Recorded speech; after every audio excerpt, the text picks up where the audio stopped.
Well, by what you have seen so far, from the airport to the hotel, Yeah. what did you think about Brazil? Is it too different from what you expected? Well, actually, since we've never been here before, I didn't quite know what to expect. But we went. We had 2 days off here, so we got to look around a little bit. And well, it caught me by surprise. I really liked the place where we were. It was at the sea, and a lot of tall buildings. I didn't thought it would be so. I mean, you have the pretty skylines. It's cool. So no, I really liked it so far. And how's the South American tour going? It's going really well up until now. We've had 2 shows already, and one was in Atlanta, which is not really South America, but anyway. And we also were in Mexico, and both shows were really cool. And we had Marco with us for the gathering and Control the Storm, which was actually only the second time that we did that, so that was kind of special. Yeah, it was really, it's really going fine so far. Yeah, and like this, you have a show in São Paulo here tomorrow, and then you go to Brazil. How do you prepare yourself to a concert? I make sure that I get a good night of sleep before the show. Don't drink too much, and I just make sure that I'm like in shape. And at the venue itself, between sound check and the show, I always take some time alone to do like the vocal exercises, to do my hair. That's kind of my relaxing moment, like doing my hair and doing my makeup and kind of. You do your hair by yourself? Yeah. Oh, really? Yeah, I've got the curling iron with me, and it's my most important tool. So. And now a question about Bling. So you can see some different aspects between Lucidity and April Rain. What about the next album? And any plans for recording or release? Yes, we are currently writing for the next album, and we're having contact with an external producer, a really cool one. I cannot say which one yet because not all is confirmed, but if all goes well, and then we will be recording, maybe even in a few months already. And guess like for? We're still thinking about that. Of course, with the first album we had lots of guest musicians, and with the second one we deliberately made the choice not to have so many guest musicians again. And I guess for this album it will be either like top notch, like the ones we really want, and if we cannot not get them for whatever reason, then maybe we just don't do it, because it has to be about Delain, you know. So, yeah. And how is the creative process? Well, we have a writing team within Delain, which is basically Martijn, me, external songwriter called Guus, and our former producer Oliver. And most of the stuff is written by us as the team, and then everybody within the band gets to, if they have ideas, then they get to bring them, and then in the end Martijn basically decides like this is going on, this is not going on, and that's how it works. And from that, can we expect a mix between Lucidity and April Rain, or it will sound more different from the previous ones? I think it will be completely different again. Of course, you have a lot of elements which are like typically Delain, and of course you will hear them in the new album. But we're not like grabbing back to something that we've done before. We really want to do something new and different and fresh. So. Now about your vocals. Yeah. On the Rain albums, you use more popular vocals. Yeah. But you're already playing in a band called Toulouse. Is that right?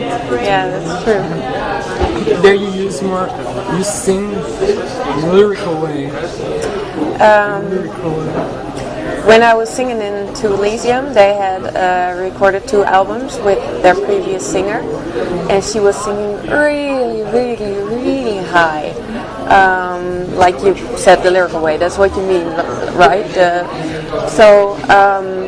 When I replaced her, of course the songs were already there, and I actually just had to copy what she'd been doing and sing the way that she's been singing. So that's why in that band, for a moment, I was, I really used like the high operatic voice, and that was also necessary because the band was so loud that you could not get over the band unless you went like ultrasound high. So, but actually it was more, I didn't like the very high singing so much because a lot of I think I have more character in my voice in the low regions. Like if I start singing high, I start sounding like all the other people that are already there, you know. So it was kind of a choice to do something different. But actually, in recording some demos lately, I have been trying around like with the real. I mean, it's a thing that I can do, and I chose not to do it so much. But I'm still kind of figuring out like maybe we could have like a few spots here and there just to, a little bit of vocal show off, you know. Yeah, and live sometimes you sing in a different way from the album, and it's really cool. Now, do you prefer male vocals or female vocals? With the band I listen to, it's most, if not all of them, male vocals. There are of course a few female vocalists which I really love. We've been talking about Kate Bush this afternoon, which is awesome, and Joni Mitchell, and Florence from Florence and the Machine, a band from the UK, awesome, and Björk of course, but they're like all vocalists who do like strange things with their voice, and that I really love. But no, most music I listen to are just like rock bands with male vocalists, and well, Radiohead being the favorite, but lots of other ones there. And is there any plan for releasing a DVD or something? Well, I think it would be cool.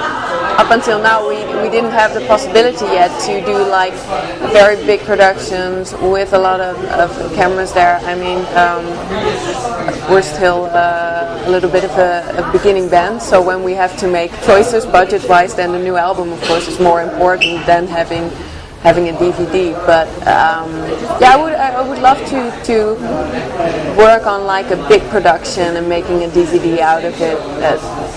That seems like a really cool thing to do. I'm hoping that we can do that in the near future. So, Delain, as main bands, had hard times, right? Yeah. Could you tell us about the worst time and your best time in Delain? Worst time was probably on a tour that we've done some time ago.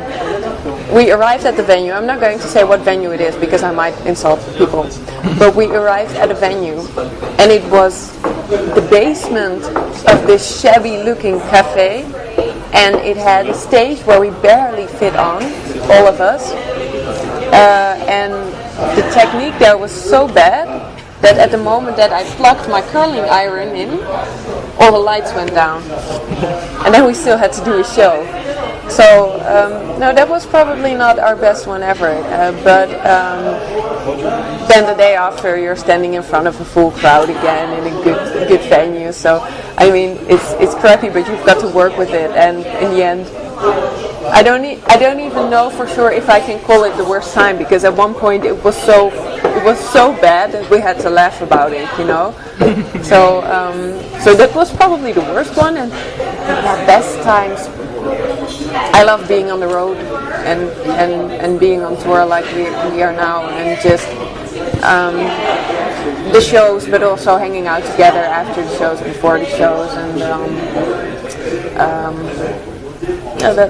those are special moments, and also the moments if we are on stage, and at some shows like magic happens, you know, like there is this connection between the band and the audience, which is not at every gig, but at lots of gigs, and every time that happens, that you feel like there's really something happening. That's So those are really the best funny times. moments when you were singing and the guy, I guess in England, he was screaming a lot, ooh, and you look at him and Yeah. I remember that moment. Yeah, I guess it was on YouTube later or something. But that was really funny. Yeah. now about your online life, you know, Twitter. Yeah, of course. You're always on Twitter and answering your fans like me and promoting the link. But did you ever have any problem with this? Any crazy guys messing up with you? I didn't have problems with it yet because I'm always very careful in the things that you do say and in the things that you don't say. And of course you have people who are asking for your home address or telephone numbers, or you just have to know what you're going to say and what you're not going to say. For example, but you have to be careful. For example, not everybody has to know in what hotel you are. And yesterday I made a picture out of the window of the hotel room, and I got somebody saying, "Oh, you're in this and that hotel. I know the view. How are you doing?" And so you have to be really careful when it comes to privacy, not to put things on there that say too much. I mean, I love having the contact with the fans, and especially on Twitter, because it's so easy to communicate. And it's easy and it's fun for me, and I guess it's fun for them. So that's the best thing. And as long as you're careful, I don't think that like really crazy things will happen. I hope not. And how was to play in the main stage of Wacken Open Air this year? Did you meet friends or idols there? Yeah, we met lots of people. We were playing at the party stage, and I was especially excited about this show because, of course, it's like the biggest metal festival out there, and I guess out of the bands this year that were playing, yeah, of course Tarja was there as well, but we are one of the softer bands, so in the middle of like Slayer and that. So it's always, I was curious to see if all the guys in their Slayer t-shirt would be like, yay, delay. So I was kind of worried that they might not do that, but actually it all went very well. We had a very big crowd in front of the stage, and everybody was just going along with it, and it was a really special show. It's like one of the things that in your career as a band, like playing at Wacken, is one of the things that you just have to write down, you know. It's just one of the special moments, like playing on Wacken for the first time, like going to Brazil for the first time. Those kind of things, it's cool that you can mark them as done that. Now, a different question, I guess. Is there any question that you always wanted to answer but never had a chance to answer? Something you might want to share with us? Actually, because we are surrounded by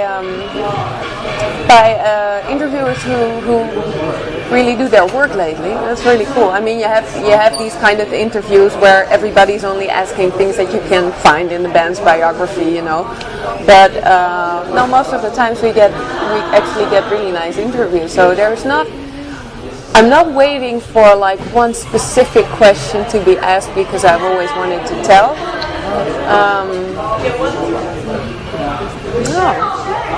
No, I'm an open book. I'm probably everything comes out anyway if I want to say it. So.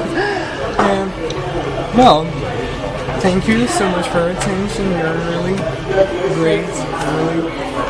Thank you very much as well. It was nice. And could you send a message for your fans? Yes. Is it a Brazilian website, international website?